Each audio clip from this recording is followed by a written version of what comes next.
And then if you could share your screen.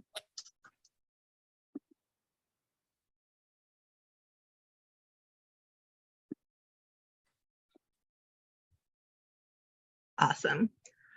So good evening, everyone, and thank you so much for being with us this evening, being here with us rather this evening.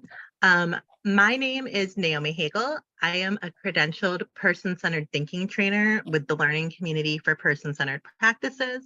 I'm an independent facilitator statewide for self-determination services. I'm an advocate to help people receive services they need through various systems. And I'm a member of the Education Spectrum team that is contracted with North Bay Regional Center to streamline and assist with the self-determination process. I'm here with a few of my colleagues this evening, Kathy Gott, Julie LaRose, and Abraham Flores Rojo. Do you guys want to introduce yourselves tonight, or? No, you take up all that you use your time with your presentation is most important. Thank you. Okay. I'm going to mute everybody, not because I don't want to hear your wonderful voices. I do, but because I'm getting some feedback.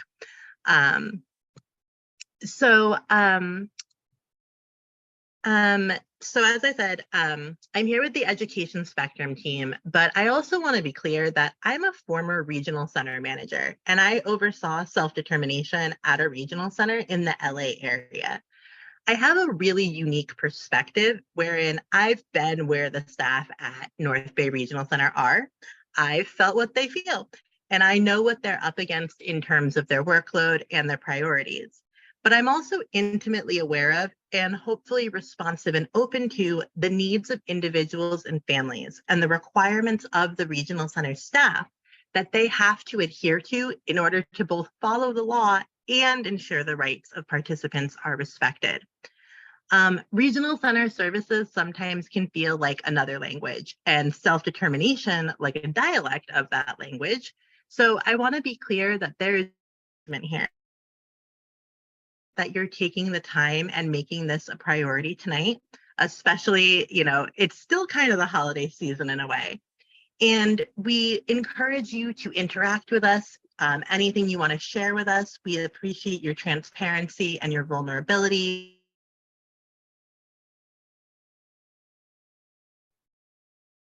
Naomi, you're freezing up again.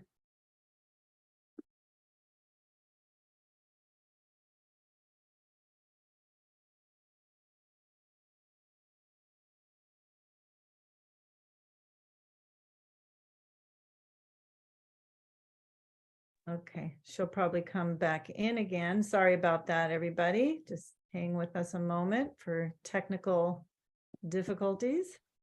I am here, but I am going to stop my video because my internet is not friends with me today. Kathy, do you mind telling me what the last thing you heard was? You were talking about feeling with regional center adhering to the law, and I think that's about as far as I heard. So my apologies for my internet, which this hasn't happened in a very long time. I'm going to blame the rain. That seems like a good thing to blame. So we really appreciate that you're all here with us tonight. And tonight we're specifically here to talk about the spending plan. And in self-determination, the spending plan is the fun part, in my opinion. It's how we get to help people reach their goals with the funding they've been provided in the budget. However, the spending plan is also sometimes a source of confusion or frustration. Sometimes people don't understand what can or can't be on a spending plan, and they get their hopes and dreams a bit crushed when the regional center or the financial management service agency says no to them. Sometimes people don't even know where to start. Tonight, we hope to demystify the process and debunk any myths you may have heard about the spending plan, which isn't, unfortunately, a way to just buy, as I actually really did hear a parent tell me once, whatever I need but can't afford, or items for other people besides the individual receiving services from the regional center, or services available from generic resources, which are those that are not funded by the regional center, like the school district, insurance, or in-home supportive services, or IHSS. Generic services are required to be used before regional center funding in both the traditional and self-determination service delivery systems. The spending plan also can't be used to purchase anything that's a typical parental responsibility of any parent of a child under age 18, regardless of their diagnosis. In general, it's important to remember that this is state and federal funding, and it isn't going to be able to be used for things or services that aren't directly related to treating or managing the regional center qualifying disability. So this includes that the funds won't be able to be used for things like trips to Disneyland, cars, or hot tubs.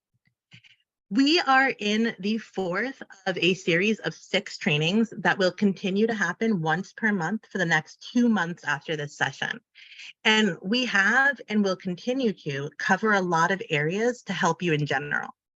In fact, the next 2 months, in February and March, you're actually going to get the opportunity to hear from some independent facilitators, person-centered planners, and financial management service agencies directly. We do want to encourage you to think outside of the box, even when I'm not talking to you. If you take nothing else from this session today, I hope that you will consider that self-determination doesn't have to be, but might be a good choice for you or your loved one, and that you have the right and hopefully will be given the ability to make informed choices about what service delivery system you want to use. If you do have case-specific questions or concerns that come up between trainings and you receive services from North Bay Regional Center, we encourage you to reach out to our team at Education Spectrum. We'll be putting our coaching link in the chat, which is a free service that we are offering to self-determination participants and people who believe they may be interested in self-determination at North Bay Regional Center. And we'll also be providing our email addresses and the email address of the North Bay Regional Center self-determination team. We encourage you to speak to North Bay Regional Center if you do receive services from North Bay, because speaking to them and sharing your questions, your comments, your concerns, your complaints, it helps them help us make these trainings more useful for you if there are common concerns, questions, etc. We also encourage you to attend the bi-monthly local advisory committee meetings, which are currently held via Zoom. And this gives you the opportunity to be part of the self-determination community at North Bay Regional Center and share your questions, concerns, successes, and challenges that you are having with the North Bay team directly and also with the local advisory committee. And it's an opportunity to brainstorm solutions together. We hope that we'll be able to see you at the next meeting in March. But until then, next slide, please. This is a very timely slide tonight. If you have been with us on other evenings, you may be familiar with this, and I apologize for the repetitiveness, but I want to make sure that everyone's on the same page before we get started. In the past, in these trainings, we have discussed the importance of person-centered thinking, not only for self-determination and the individuals supported by the regional centers, but also for the circle of support and every human being in general in their overall lives and while attending these trainings. Remember, person-centered isn't just about disabilities. It's about humans, and it's about better lives, not just better paper. Specifically, we need to look at important 2, which are the things that make a person happy and contribute to their quality of life, like my cat that needed to be fed or she was going to be the star of the show. But we also need to look at important 4, which are the things that keep a person healthy and safe. When we look at important 4 in the context of these presentations and trainings, I'm going to refer you to this slide here. Specifically, these trainings are for you, and if for whatever reason you can't understand me, all I have done is wasted your time. I have been told in the past that I talk really fast. I make perfect sense to myself because I've been listening to myself for almost 35 years, but I also know this information already. If I start talking at the speed of light, a way to best support me, just like you think of the best ways to support the individuals that you love, and like I hope these trainings best support you, is to let me know. You will not offend me if you put it in the chat, but if you are shy, please feel free to private chat a member of our team and they will rein me in. Translators, that goes for you as well. In addition, we are in a Zoom world, and as we all just watched, the internet does not always cooperate with us. I typically like to be on camera, but my internet has other plans tonight. But one thing to know is that if my Wi-Fi fails me again and you start noticing that things are garbled, please make it known in the chat. If you're not sure if it's you or me, that's okay. I probably won't be either. But you can private chat it to a member of our team and they can help figure out if it's widespread or isolated. Telling us in the moment gives us a chance to fix it in the moment so that you benefit more. I can try switching Wi-Fi networks or connecting to a hotspot or anything that's going to work. Or maybe you might find out that you need to do one of those things. But either way, it's better for all of us. Next slide, please. On the screen here, you can see an outline of how we're going to move through today's trainings. Each of our training sessions is similar in that for about the first 45 minutes of the scheduled 90 minutes, we do the training part where I give you information. The second 45 minutes is a more interactive question and answer session because no one needs to listen to me talk for 90 minutes straight. We are going to have a question and answer at the end of the session today, like always, but I do recognize that the spending plan and the money are oftentimes some of the hardest parts of self-determination, and that there may be a lot of questions. Therefore, I really encourage you tonight to write any questions you may have throughout the presentation in the chat as well, so that we can make sure to get to them either throughout the presentation or during the Q&A. And we will get to all of the questions throughout the evening before we log off tonight. Next slide, please. So now we're going to get into the nitty-gritty. There are two really critical terms that are tossed around when talking about self-determination. And unfortunately, they are sometimes used interchangeably, when in reality, they're interconnected, but very different. Those two terms are budget and spending plan. Last month, we talked about the budget, which is specifically the amount of money that an individual has to spend over a 12-month period once they transition to self-determination. Once the budget is agreed upon, the participant and their circle of support get to move on to that fun part that I talked about. The spending plan, which is where they get to specifically delineate what services they're going to purchase and how they're actually going to spend the money. This is where people can be really creative to meet their needs in ways that previously weren't possible. Next slide, please. Now, there are requirements. You might have heard, or maybe you hoped, that people can buy whatever they want with self-determination funds.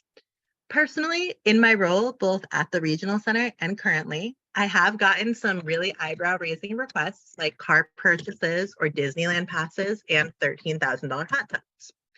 To be clear, self-determination does offer tremendous flexibility, but just like the traditional service delivery system, it also has a lot of rules and requirements that have to be abided by. This is particularly important because the self-determination program as a whole is a waiver through the Federal Center for Medicare and Medicaid Services, which means that it will be audited because this is federal money. In addition, just nothing governmental comes without rules. In general, there is a 27-page list of services that can be accessed through self-determination, and we're going to touch on some of the highlights today. But we're also going to put the full link in the chat. And we will also drop in some documents that help break down those extensive definitions as well, unless you have insomnia and you want to read all 27 pages, in which case, more power to you. The purpose of these documents is to hopefully help you to be able to pinpoint which generic resources, those that aren't funded by the Regional Center and are available to the public as a whole, have to be used first, which services are available for which age groups, etc. But however, as some general rules, you can take a look at the slide on your screen. The Lanterman Act as a whole still applies, which means the rules in the Lanterman Act still apply. For those that don't know, the Lanterman Act is the law that all services, traditional and self-determination, are held to. For example, the Lanterman Act specifically refers to the concept of typical parental responsibility for a child under the age of 18. And it states that regional center services, like respite, will only be purchased when an individual's care and supervision needs exceed that of a neurotypical child at their age.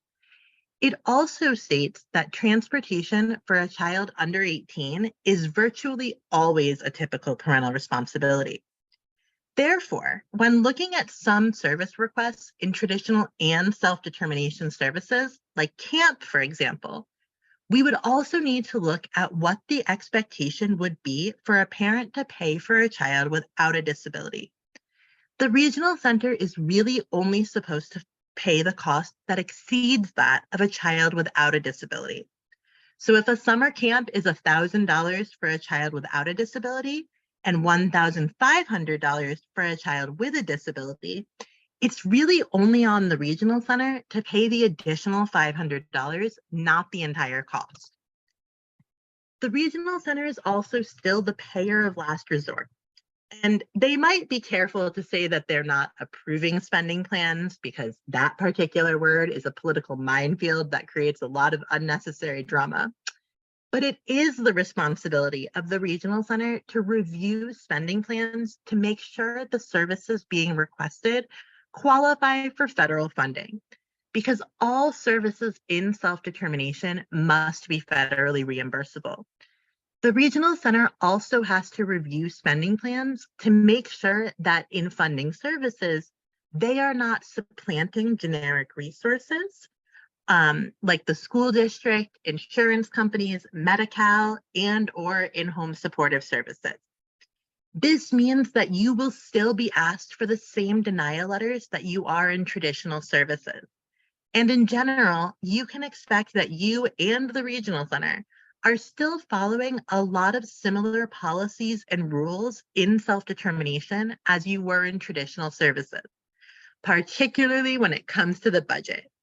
You might choose to use the money that has been allocated to you for more hours of respite in the spending plan than you would have had available in traditional services. But that doesn't mean that the regional center is giving you additional money for that, for example. Speaking of denial letters, when building the budget and looking at the spending plan, there still does need to be a demonstrated need for a service as related to the individual's qualifying developmental disability. There are a lot of comorbid psychiatric and physical conditions that individuals supported by the regional center may also grapple with day to day, but the regional center is really only permitted to fund for services related to the developmental disability, not a mental health diagnosis, a physical illness, etc. In practice, what this means is that a participant or family may be requested to give the regional center documentation to support why a particular request is justified. Now, regional center services are voluntary. They can't force you, any individual or any family, to share information with them. But on a personal level, I generally encourage participants and families to be open and share documentation. Because honestly, if you don't give the regional center enough information to support the need for a service, they are going to follow the same notice of action and denial letter process as they follow in traditional services. And you're going to have the same appeal rights that you would have in traditional services. I know that the fair hearing and appeal process can sometimes feel daunting, but one thing I want to encourage participants and families is that in my role, my former role at a regional center, I always felt it was critical to inform participants and families of their right to appeal. We definitely didn't mind if somebody exercised that right. The people working at North Bay Regional Center, like all of us, are only human. They got into this field because they want to help people, and they might make mistakes. Doing an appeal, if you think that they are wrong, can actually help them help not only you, but the community as a whole. Furthermore, just so anybody here who may have experienced a hearing before, it's important to know that there are some laws changing in the next few months that are supposed to make hearings feel easier for participants and families. So if you had a negative experience in the past, don't give up hope. In general, a request in self-determination or traditional services must meet the Lanterman Act definition of a service or support for an individual with a developmental disability.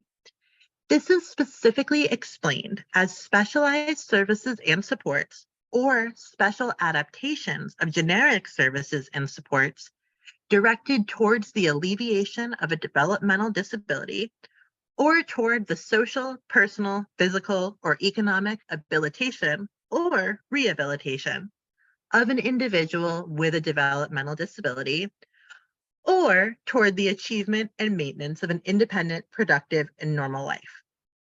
This is an important definition, but it's also a very long definition that feels like it repeats itself a lot. However, for example, when I was looking at spending plans that had literally toys for children on them, things that could be purchased at Target by anybody who walked off the street, I would say that those were not specialized services and supports, and they also weren't special adaptations of generic services and supports. So therefore, besides being a typical parental responsibility, they weren't eligible to be purchased by the regional center.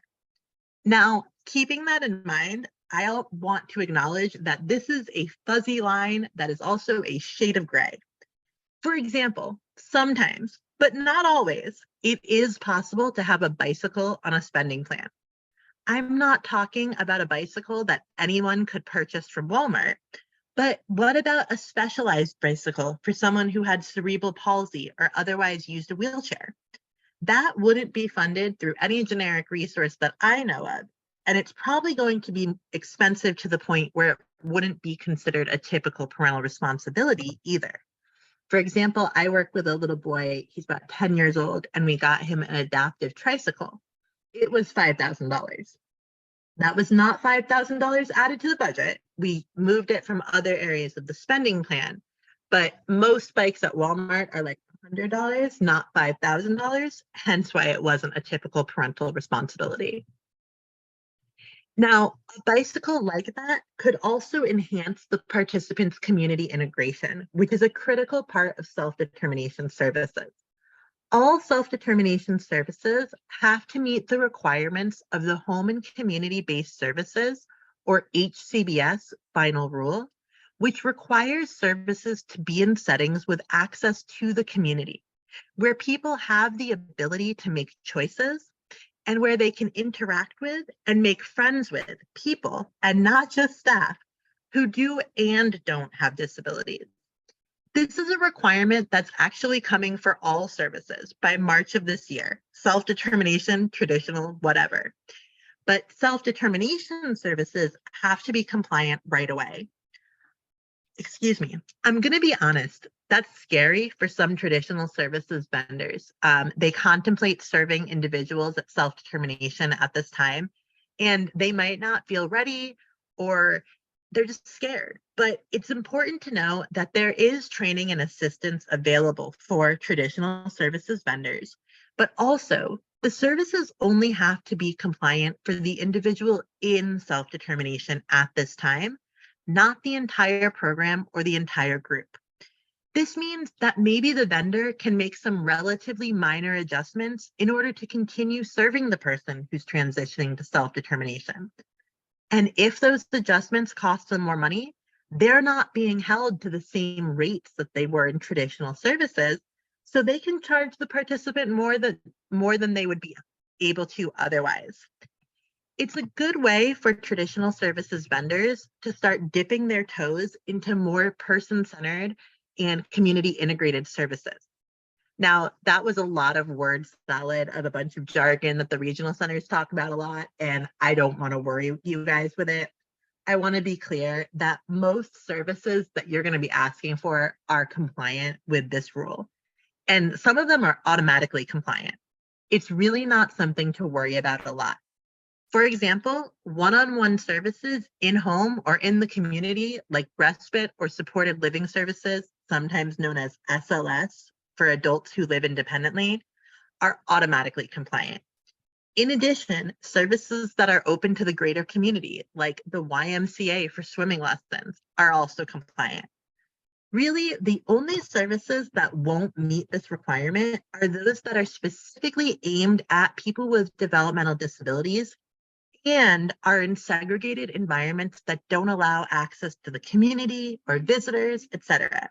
For example, sheltered workshops that pay people less than minimum wage for piecework. That is not a service that could be paid for through self-determination funding. And it's not possible to be half in self-determination and half in traditional services, because with very few exceptions, all of the services have to be paid out of the budget if the individual wants to use self-determination services. So if an individual wanted to continue to use a service that wasn't compliant, like that sheltered workshop, they would have to remain in traditional services. However, if this is your situation, I really encourage you to think carefully about how to move forward. These services are on their way out. Sub-minimum wage has actually been outlawed in the state of California, and change is coming regardless of whether you're going to be in self-determination or not. So wouldn't you rather switch now and also access all the beneficial parts of self-determination rather than wait until the last minute and when you would be competing with other people who are also changing at the same time for the same resources, etc.? And now feels like a good time to ask if there are any questions. You can either raise your Zoom hand or put it in the chat.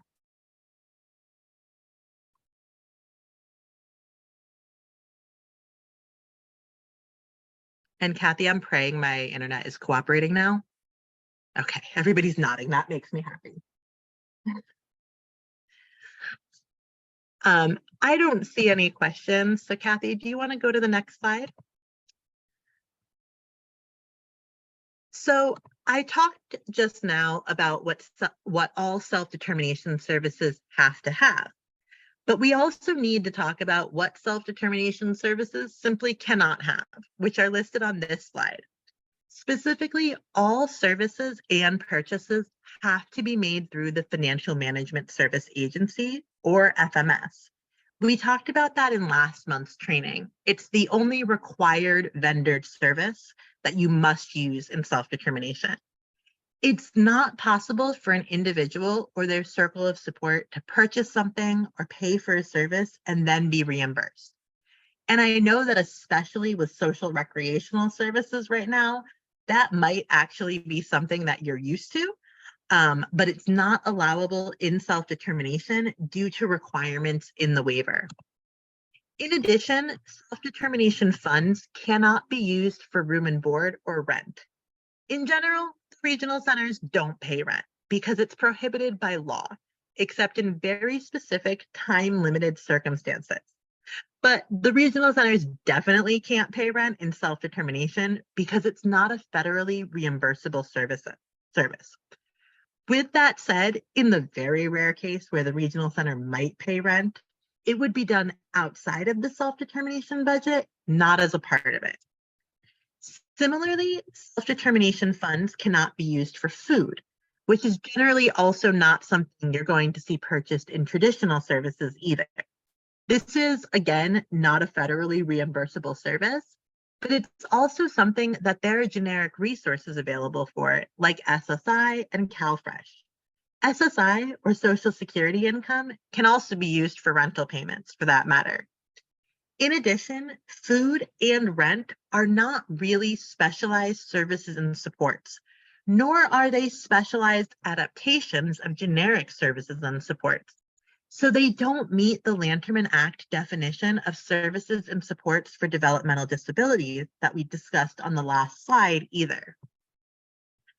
As I mentioned before, we put a link into the chat, the full 27-page list of definitions for you to peruse when you have a spare moment or severe insomnia.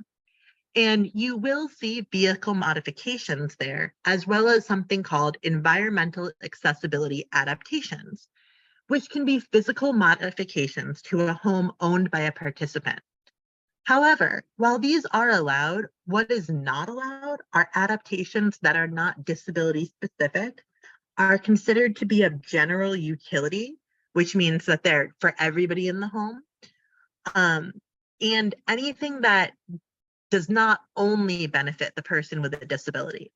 So some things that I can confidently tell you that will not be allowed include new rims for a car, new paint for a home or a car, a swimming pool.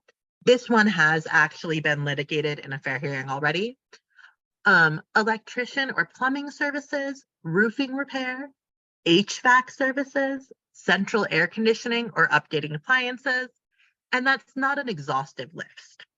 One thing to keep in mind in both traditional and self-determination services is that Lanterman Act services are really only for the person with the disability. There may be some incidental benefit to others, but if other people besides the participant are directly benefiting, like from central air conditioning, it's not going to be allowable. Similarly, even in self-determination, the regional center is not buying anyone a car or leasing anyone a car or helping with general car maintenance. The types of modifications to a vehicle that the regional center might make in traditional or self-determination services would be things like a wheelchair ramp, hand controls, or grab bars.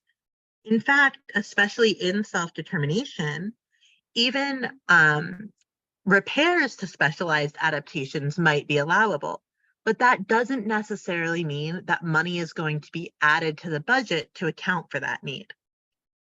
Now, the last one that's prohibited can be confusing. DDS, Department of Developmental Services, which funds the regional center services in general, has indicated that goods and services that are purchased for entertainment, like amusement park, concert tickets, or recreation, that provide no therapeutic and or physical benefit, hobby supplies, television, cable access, and DVDs are not allowable. Now, participants and families often ask for things like this, and frankly, even some independent facilitators believe that they should be allowed because they see it as a social and recreational service. There is, however, in my opinion, a difference. The social and recreational services that are allowable in both traditional and self-determination services are specifically defined as those that assist the participant through therapeutic and or physical activities, for example, an exercise class in the park, a swim class at a public pool, painting at a local art studio, continuing education classes to help the participant explore interests or improve academic skills or complete a high school equivalency degree, peer mentoring, mobility services, friendship, and relationship building services. The way that I think of it is like this. An entrance ticket to somewhere isn't going to be covered because we all have that cost, whether or not we have a disability. So a zoo pass isn't appropriate, for example. However, there might be a specific class at the zoo that an individual wanted to take. There might be a camp at a museum, and that can be purchased. In general, you're looking for more structured activities that teach skills rather than just things. Honestly, there is a fine line between services and toys, but as a whole, whether we're from the regional center, whether we're facilitators, whether we're family members, we have to figure out where that line is in order to keep the program in place. So are there any questions?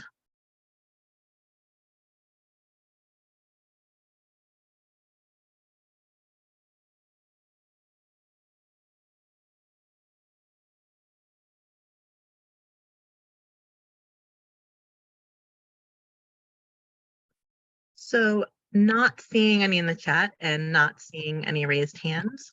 Kathy, do you mind going to the next slide, please? So thus far, we've talked about the requirements of the services on the spending plan, but not so much the spending plan document itself as of yet. It might surprise you to know that there actually aren't a lot of requirements of what must be included under the law. For example, common source of confusion. People aren't actually required to include who specifically will perform each service. Mainly, the spending plan has to include virtually all services the participant expects to use the regional center funding for, with only very few exceptions, like paid internship program funding, which is for adults working towards competitive employment. The regional center may fund a limited amount of their wages, which wouldn't be on the spending plan, but any associated job coaching would be paid for from the spending plan. In addition, the spending plan doesn't have to include what's known as SSI SSP, which is a small amount of funding that's provided to participants who live independently and would otherwise be eligible for SSI in order to supplement their living expenses. And a spending plan doesn't have to include co-payments if the participant was considered eligible otherwise as per their income. And these are things that we discussed last month. These costs on their spending plan need to include not only the hourly wage that they're providing to an employee, for example, but also the cost of any insurances, taxes, benefits, etc., that they are going to be offering. And all of those costs do come out of the spending plan and the budget itself. And to be clear, when you look at your budget, you're not going to see the regional center saying, this is the money that we're giving you for workers' compensation insurance. That is already baked into the rate that the regional center provides for the job coaching service, for example. Next slide, please. The spending plan also has to have all services divided into 3 broad categories. There are more specific differentiations in each service category. Remember, it's a 27-page list. But in general, the 3 categories are living arrangements, employment and community participation, and health and safety. Living arrangements are services and supports that an individual needs to safely live in their home. This is where services like respite, out-of-home respite, and residential facilities go. Employment and community participation, on the other hand, are the services and supports that an individual needs in order to be part of their community. This is where social and recreational supports would go, like swimming or horseback riding, as well as employment supports, technology supports, transportation, etc. In general, the majority of services do go under the employment and community participation section. The last area is health and safety, which are services that help to keep an individual healthy and safe. But the majority of services in this area are things that would need to be covered by generic resources first, typically health insurance. So in general, this is the area where the least amount of services often go. Any questions?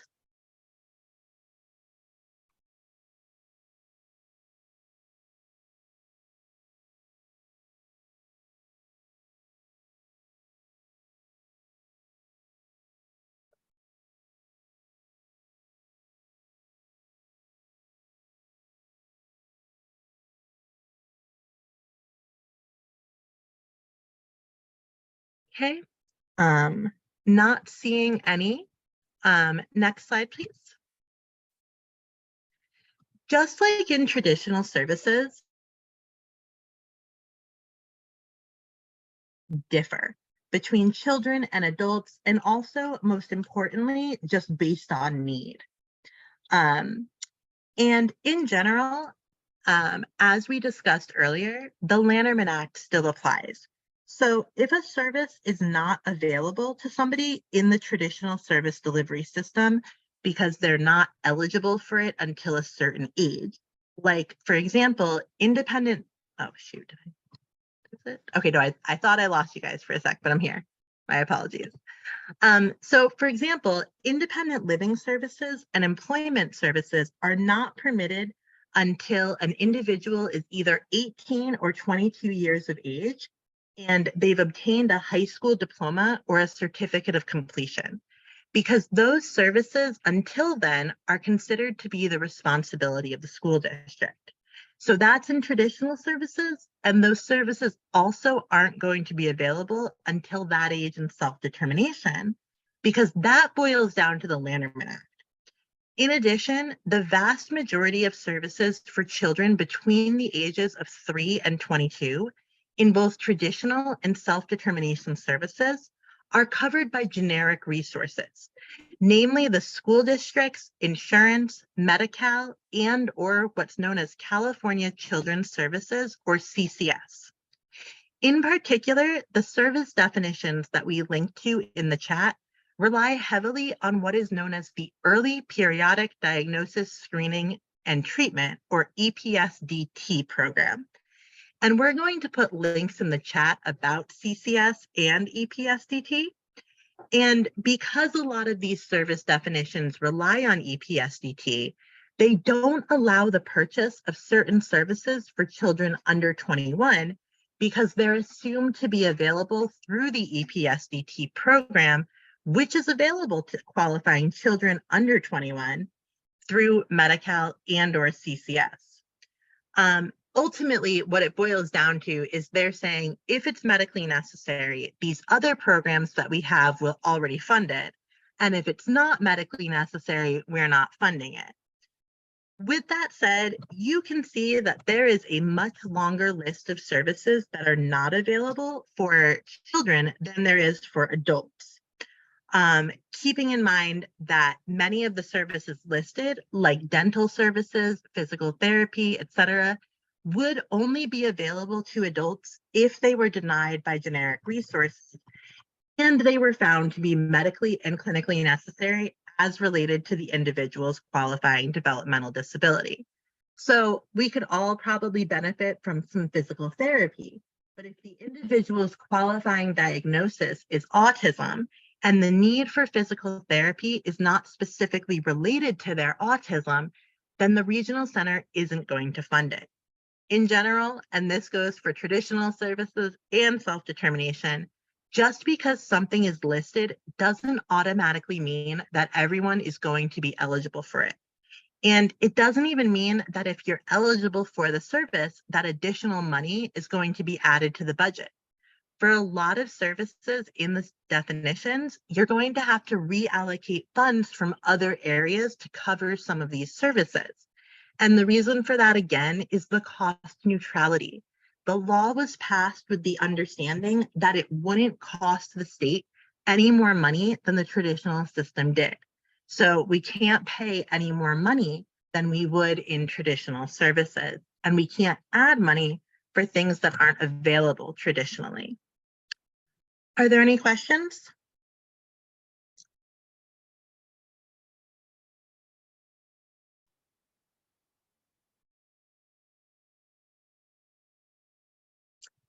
Okay, so I feel like at this point, I've told you all of the requirements and the rules and the regulations, and that's all well and good. But you're probably wondering how this works in the real world. In a previous training, I told you that self-determination was how the regional center can operationalize person-centered thinking. But how do you operationalize self-determination? This slide does not do justice by far to all of the opportunities and chances and choices that are out there. But they are some real life examples of how, even though it may feel like I just spent the entire training telling you all the ways you couldn't do something, or that the regional center would say no to you, that self-determination really can benefit people in creative ways. For example, some people with developmental disabilities wander or elope, and it can endanger their safety. A personal emergency response system can be purchased with self-determination funding in order to help track them if that happens. Some of the ways I have personally done it myself include purchasing an Apple Watch with GPS, purchasing AirTags that we stuck to a child's shoes, and also purchasing a seizure detecting watch for a young man with epilepsy. He really wanted to be independent, but his mother really needed to be able to help him when seizures happened. This was a way to give him some privacy and some independence while simultaneously ensuring his safety. Some people who live independently receive supported living services, but they never really click with their staff for whatever reason. Maybe it was the turnover, or the agencies didn't work for them, or they couldn't even live independently because they couldn't afford the full rent. I can't either, but I digress. What if those people had the option of a paid roommate, someone who lived with them and could be available when needed, and not just when shifts were happening? A person who could also integrate the individual receiving regional center services into their lives, introducing them to family and friends and providing true community inclusion and integration. That's a possibility under live-in caregiver for adults. Community integration services will always be the most popular service code because it includes all the social and recreational services that people have been clamoring for years. But way back during the first training we held a few months ago, one of the things we talked about was that there are some people who are, for lack of a better word, too high functioning, and they're often underserved by the regional center system because the services just don't meet their unique needs. Under community integration supports, there is a possibility to utilize peer mentoring. And I once used that for a law student who also had autism. He needed someone to help teach him the really unique aspects of law school and that very unique social world. And it was a possibility with self-determination. Access or dial-a-ride, or whatever it's called, can be tremendously frustrating. A lot of the time, the regional center is paying for that transportation service to not show up or to be terribly late. Or maybe it doesn't even serve the areas that the individual wants and needs to go. What if the participant could use the money the regional center is already spending on that, on Uber or Lyft instead? Isn't that better community integration? And it is an option under self-determination. Under community living supports, a participant or family could choose to use the money to get a service dog, like a trained dog for autism. Now, the regional center is not going to give extra money for this, but I know everybody knows somebody who connects better to animals than people. And I know some participants who would be willing to give up other services that weren't working as well in order to access a service dog. And honestly, that can often be prohibitively expensive for private pay. During the worst of COVID, I worked with a young woman who simply could not tolerate Zoom school and Zoom services and Zoom socialization. Like so many of us, she was zoomed out.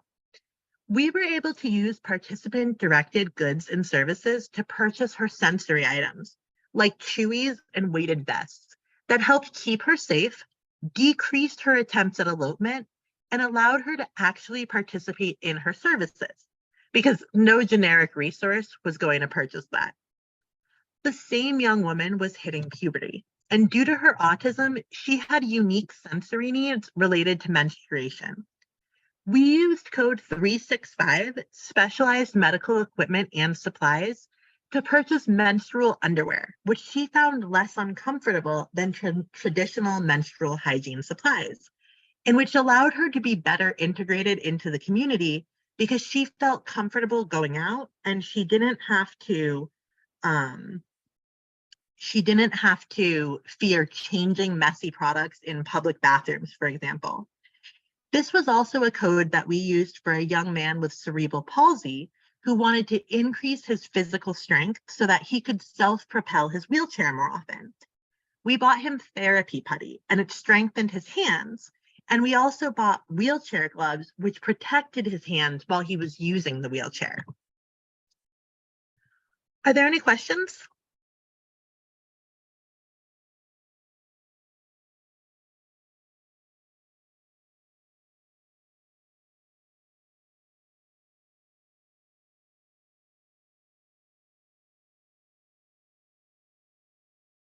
At this point, if we go to the next slide, it's going to show that we are at the question and answer section. So Kathy, I'm going to suggest that we turn off the recording, just because some people are more comfortable asking questions when they're not being recorded, and see if anybody has any questions in general about the presentation that we have given today, Or honestly, we're pretty open. Ask us a